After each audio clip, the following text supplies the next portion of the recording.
Sometimes it's hard to review certain knives and brands, because if you find some kind of issues, whether they're major or minor, how do you not report them? And yet, how do you not harm the company, especially if it's relatively new and actually adding new products to their lineup? I'll do my best. I'll stay as balanced and even keel as possible while reviewing this knife in my hand. In 2026, most people who are into tactical knives or other tactical gear are familiar with Toor Knives, but not everybody else is. So Toor Knives company was started by a combat veteran. They're mostly known for their very tactical lineup. This is probably their top of the line mid-size tactical knife. It's called Serpent Venom, a Shadow Edition, meaning it has silent insertion into the sheath. It doesn't rattle because it's lined with velvety sort of substance, velvety, clothy kind of substance. Toor Knife is located in El Cajon, which is in San Diego County in Southern California. And I visited the store and I bought these knives from them. Now, this is not marked Toor Knives. This is their side brand or budget brand called Scalliwag. And I'll talk about it a little later. For now, let's open the box and look at the knife. DropWing here is a pretty recent addition to Toor Knife lineup. And talking to the guys in the shop, I've learned that it was mainly intended as an EDC. EDC stands for everyday carry. So it's not really a combative knife, although it has all the combative DNA that it inherited from Darter Shadow. And it was a collaboration between Toor Knives and Haley Strategic Partnership, another company founded by a former Marine. They chose to design it around the crossbar lock, very similar to what Benchmade is doing. I can see the reason for that as well. Benchmade has been supplying this type of lock to the military for a very long time. As early as Operation Desert Eagle, Benchmade delivered knives by truckload, and a lot of them had a crossbar lock. So this is something that troops out there are familiar and comfortable with. They also know it to be a reliable and safe lock in use. I don't expect it to be flickety, and another reason for that is it's running on washers. The price of the knife suggests that it's geared toward a collector/enthusiast. What Connor didn't realize, in that community there's so much hate for Benchmade right now, and then there's additional hate for crossbar lock due to perceived unreliability of Omega springs. And by the way, I am in the camp that believes in Omega springs, because they never failed on me. Charcoal gun coat is the finish on the blade. What attracted me to this knife is this black and red aesthetics. This is personal preference. It probably is one of my favorite colorways. I have this Benchmade Adamas fixed blade that I personally modified by making handles out of a PMag, some shot case brass, and red liners. So very similar aesthetic. And I actually think this color would look great on the blade, but that's not what they chose. There's nothing wrong with the black with these bright titanium highlights. And yes, all the hardware here, except for some screws, is titanium. And that includes the crossbar. During the factory tour, I personally saw the machines that make these. They make all the hardware in the house. And as you can see, they have ears to the ground, with these screws being T8 all around. Even the thumb studs can be removed using a T8 driver bit. On this blade, this is a must-have feature for sharpening, because they are kind of in a way, if you were to run it on the sand belt or even on a fixed angle sharpener, you would have to remove these because they're pretty far forward on the blade. While this knife is not designed to sort of like punch through the ammo cans or break down the doors, it still has that combative pedigree and combative DNA in it. I really like the knife. I'm not worried about the washers or lack of flickability. When the knives sit on the shelf, washers get patinaed and need to be polished. And when I do that, I actually tune the knives. And that's exactly what I'm going to do, because I need to remove the blade for hardness test anyway. Allow me to digress for just a few seconds. Now, I already showed you this Scalliwag blade in one of my shorts. Purpose Warncliffe is their second least expensive model because it's made in China. It has steel liners and steel hardware all around. But they, in keeping with their design preferences, they still have T8 screws, except for the pocket clip. What about this? Now, this pocket clip has T8 screws and this one has T6s, but everything else is a T8. The blade is made of N690, which is a Böhler German steel, or I'm sorry, Austrian steel. I always get pinged by confusing the two countries. They are separate countries. My apologies. And primarily I wanted to compare the DropWing with this Mako 2 model. And it's also N690 as opposed to MagnaCut on the DropWing. G10 textured scales. This one has, by the looks of it, it has T6 hardware on the handle, correct? And T8 on the pivot. So, some diversion from their school of thought. And size-wise and weight-wise, they're very closely comparable. Let's just do that. Oh crap, I violated a knife reviewer's creed by forgetting to show you size comparison with some other popular knives. And here's the full-size Adamas, which is quite a bit larger. And here's a mini Adamas, which is quite a bit smaller. Just because I pulled out Benchmade, now I have to show you Spyderco. In Spyderco tactical realm, what dominates is Military 2. Again, a large knife. This is Para 3. And this is Para 2. Whew, with this out of the way, let's talk about the weight. This will get fixed later. Comes up in grams, so I'm going to give you grams first. 135 grams. How about the foreign-made one? 137 grams, a little heavier. By the way, did I mention the liners are also titanium on this knife? Let's do ounces. Sorry, I digress here. It's less than 5 ounces, 4.8 ounces, and this guy is going to be probably 4.8 ounces, so the very minor difference in feel. I removed the blades from the handles because I am planning to run hardness test on both knives. And as I took them apart, the differences between a premium US build versus lower price range Chinese build are obvious. So the Chinese knife has these very inexpensive brass bound thrust bearings for the pivots. Sorry about that. And look at the size of the pivot screw. It's a double screw system here. Interesting. Look at the thread size. They're probably 2mm threads. Pretty light duty. Look at the US made titanium. Much larger thread size and much larger diameter of this pivot pin. And look at the thrust washers here.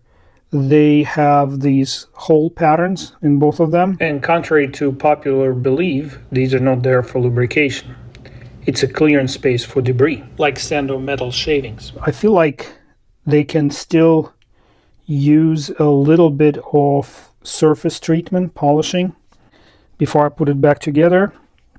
And here on the blade, with a pencil, I outlined where the handle is in the open and the closed position, because I am planning to polish the gun coat off of the area where the washer sits.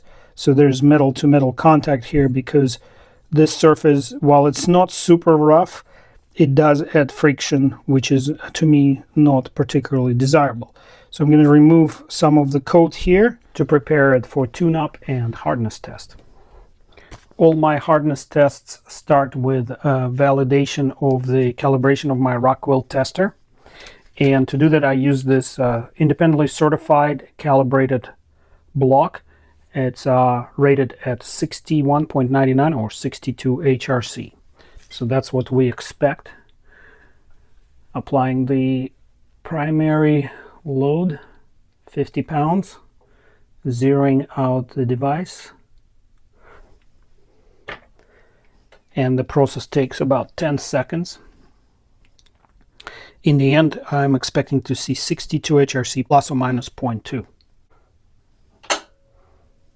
I got 62.1 HRC now. We're well within the calibration.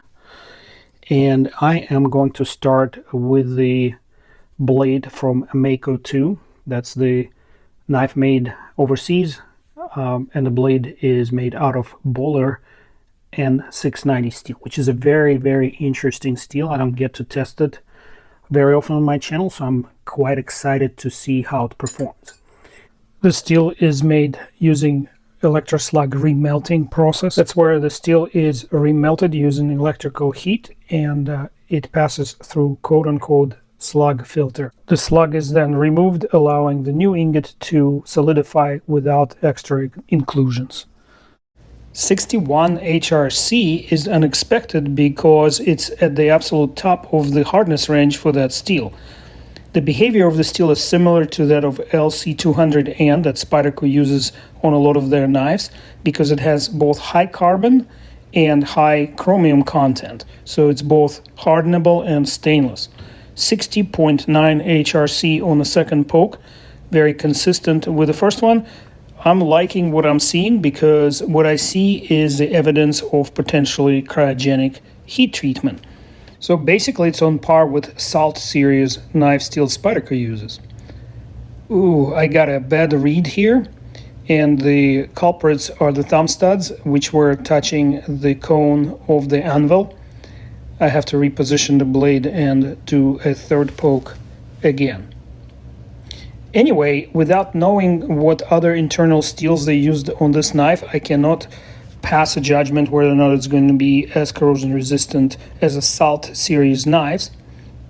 Yeah, 60.9 HRC again for an average of 60.9.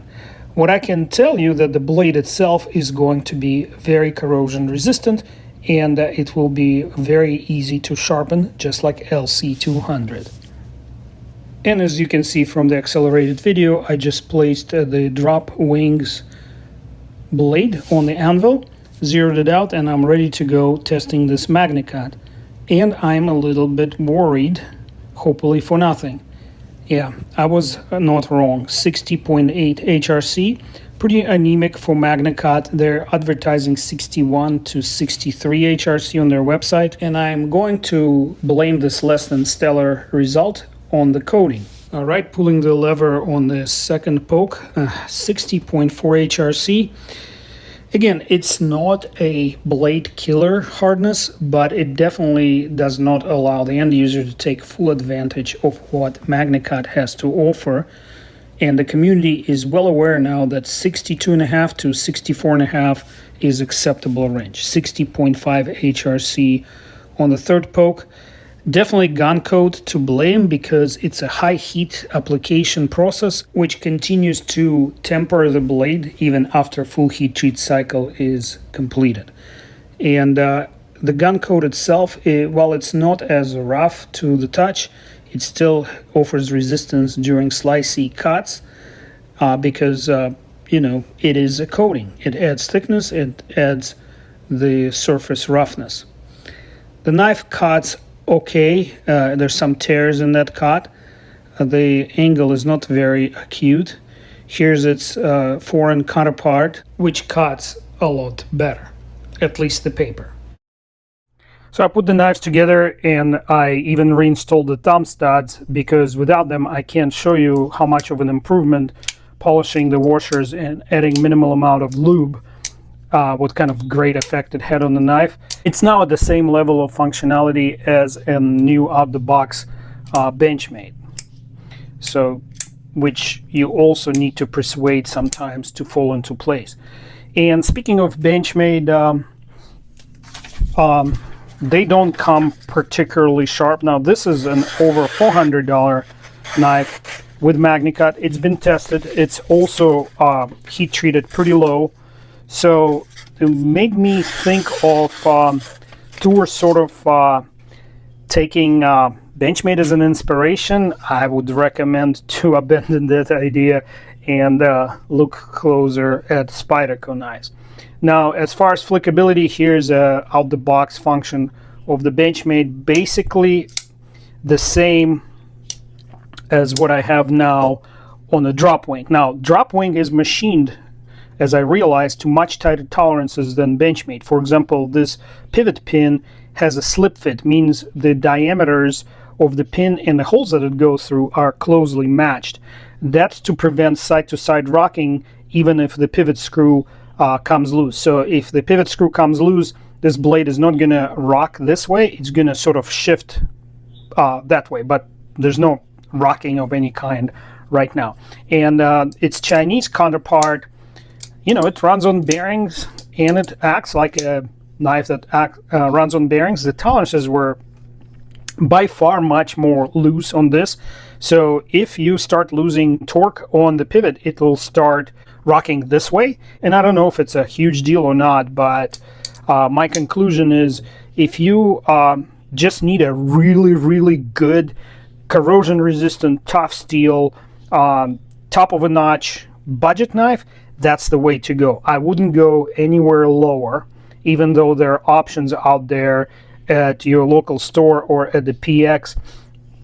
Just this is the basic level below which, if you're in uniform, if you're a first responder, I would not go below this level. Now this is 2 levels up. It's on par in its design and construction and material selection with some of the most premium knives. And sharpening, you know, it's a quick process if you just need a working edge. As I finish the review, I am still not fully sort of convinced that I would choose the DropWing over the Mako 2, because build quality is here, yet heat treatment of the steel is on the side of this knife built overseas. Now, there are other things that I could mention. For example, this one is built in tune with what current sort of fashion demands. Very flickable, very drop shotty, and has a lot of acoustics. Now, the DropWing is in the Shadow series, or Shadow trim, so it's a lot more quiet, and that's maybe something that certain users prefer, just quiet, open and close. I also went back and checked the hardness on the Serpent Venom. It says CPM 3V steel, and it came in at 61.8 HRC, which is excellent for the steel. It will remain tough at this hardness, but it will also have excellent edge retention. So definitely they nailed this model. And so I will not be making any recommendations one way or another, allowing the viewer to draw their own conclusions.